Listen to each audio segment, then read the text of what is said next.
Summertime is here, and I thought it was a good way to show you a few ideas I have from the garden to fill these gorgeous cups that we now carry in our shop from Peonies, and they're made out of porcelain. So I thought we could fill these with some of the garden flowers I chose right out from my garden. We have gorgeous peonies, delphiniums, phlox, lisianthus. Actually, we still have a few pansies going strong, even though it's starting to get warm here in New England. Also have tons of rain. Lost a lot of roses this year, but a few did make it. So look at these beauties from David Austin. So we're gonna put a little collection together in these charming little pots. They use them as little coffee pots, cups or teacups, but I like to use them for flower pots. So we'll do a little tutorial with some garden flowers, and it's easy. You can do it at home too.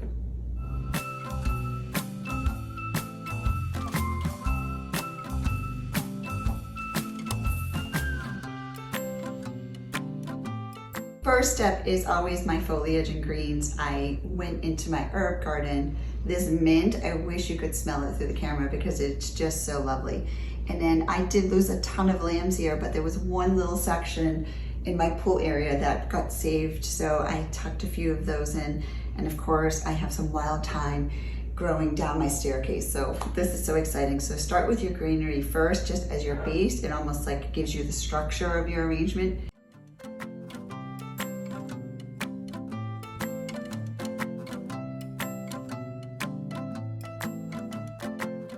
Peony season is in full bloom in my garden. These are from Allemande Peony Farm in Oregon. I love getting them.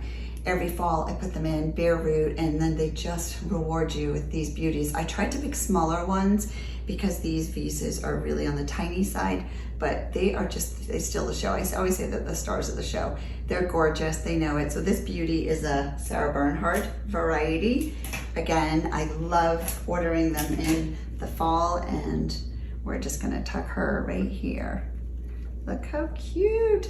This is such an easy steps. We really don't need a lot of flowers. I'm just gonna add a few more, and you'll see how I just finish and top it off with a few more blooms.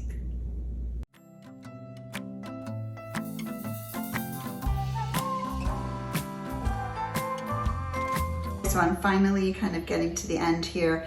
What I love about these is they just don't require a lot of flowers, just little tidbits of things that you can just pick from your garden or even your pots. These are from my pansy pot, which are getting very leggy and tall, so they're great to snip and tuck them in. And I feel like these are just the little touches that are gonna make it so special. So as you can see, a few here and a few there, and c'est fini. Really cute little vase for your table.